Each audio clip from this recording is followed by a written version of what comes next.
అందరికీ శుభోదయం. నా పేరు దీక్షిత. నేను 6వ తరగతి చదువుతున్నాను.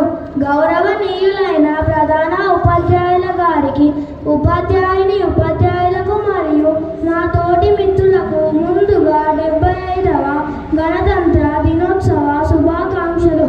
మనం గణతంత్ర దినోత్సవం ప్రతి సంవత్సరం జనవరి 26వ తేదీన జరుపుకుంటాం.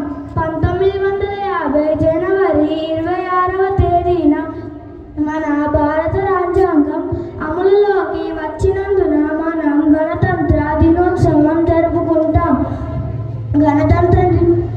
మన భారత రాజ్యాంగాన్ని డాక్టర్ బిఆర్ అంబేద్కర్ మరియు రాజేంద్ర ప్రసాద్ గారు రచించారు.